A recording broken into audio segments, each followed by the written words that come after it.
ମାନବ ମରଣ ଆସିଲା ଜୀବନ କ୍ଷଣଭଙ୍ଗୁର। ଏହି କ୍ଷଣଭଙ୍ଗୁର ଜୀବନ କାଳ ମଧ୍ୟରେ ମାନବ ଯେଉଁ ସୁକର୍ମ କରେ ତାହା ତାଙ୍କୁ ଅମର କରି ରଖେ। ତାଙ୍କର ଜନ୍ମ ମୃତ୍ୟୁ ମାନବ ସମାଜ ପାଇଁ ହୋଇଯାଏ ସ୍ମରଣୀୟ ଦିବସ। ଦେଶ ବା ଜାତିର ସଙ୍କଟମୟ ଅବସ୍ଥାରେ ଏମାନେ ଜନ୍ମଗ୍ରହଣ କରି ନିଜର କାର୍ଯ୍ୟବଳୀ ଦ୍ୱାରା ଜାତିର ସଙ୍କଟ ଦୂର କରିଥାନ୍ତି। ଭାରତର ଏହିପରି ଜଣେ ବ୍ୟକ୍ତିତ୍ୱ ହେଲେ ପଣ୍ଡିତ ଜବାହରଲାଲ ନେହେରୁ। ତାଙ୍କ ବ୍ୟକ୍ତିତ୍ୱର ଜ୍ୱଳନ୍ତ ନିଦର୍ଶନ ଏହି କବିତାରୁ ଜଣାପଡ଼େ।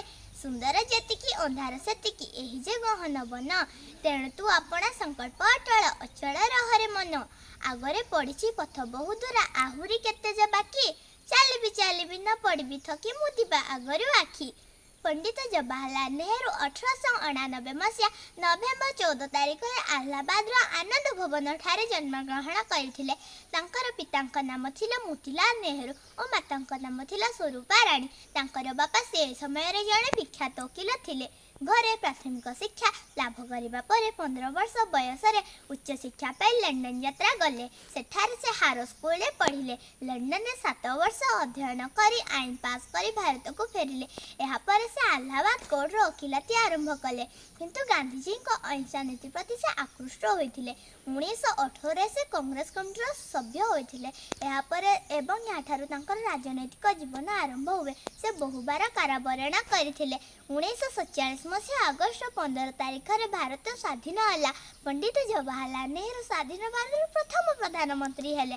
ସେ ସଫଳତାର ସହିତ 18 ବର୍ଷ ଭାରତ ଶାସନ କରିଲେ। ସେ ଅତ୍ୟନ୍ତ ସାହସୀ ଓ ଚତୁର ପ୍ରଧାନମନ୍ତ୍ରୀ ଥିଲେ। ପଞ୍ଚଶୀଳ ନୀତି ପୃଥିବୀକୁ ତାଙ୍କର ପ୍ରଧାନ ଅବଦାନ ଥିଲା। ନେହେରୁ ଥିଲେ ଅତ୍ୟନ୍ତ ଶିଶୁପ୍ରିୟ। ଶିଶୁମାନଙ୍କ ପାଇଁ ସେ ଥିଲେ ପ୍ରିୟ ଚାଚା ନେହେରୁ। ତେଣୁ ସେ କହୁଥିଲେ, ମରିବାକୁ ଚାହେଁ ମୁଇଁ ସୁନ୍ଦର ଭୁବନେ, ବଞ୍ଚିବାକୁ ଚାହେଁ ମୁଇଁ ଶିଶୁଙ୍କ ଗହଣେ। ସେ ବୁଝିଥିଲେ ଆଜିର ଶିଶୁ ଆଗାମୀ ଦିନର ଭବିଷ୍ୟତ ନାଗରିକ ଓ ଦେଶର କର୍ଣ୍ଣଧାର। ଦେଶର ସାମଗ୍ରିକ ବିକାଶ ଶିଶୁଙ୍କ ଉପରେ ନିର୍ଭରଶୀଳ। ଶିଶୁ ହସିଲେ ଦୁନିଆ ହସେ। ତେଣୁ ଶିଶୁମାନଙ୍କର ସ୍ୱାସ୍ଥ୍ୟ ଓ ଶିକ୍ଷାର ବିକାଶ ଉପରେ ନିର୍ଭର କରେ ସମାଜର ସ୍ଥିତି ଓ ଉନ୍ନତି। ତେଣୁ ତାଙ୍କର ଜନ୍ମଦିବସକୁ ପ୍ରତିବର୍ଷ ଶିଶୁ ଦିବସ ରୂପେ ପାଳନ କରାଯାଏ। ମୁଁ ଏତିକି କହି ମୋର ବକ୍ତବ୍ୟ ଶେଷ କରୁଛି। ଜୟ ହିନ୍ଦ।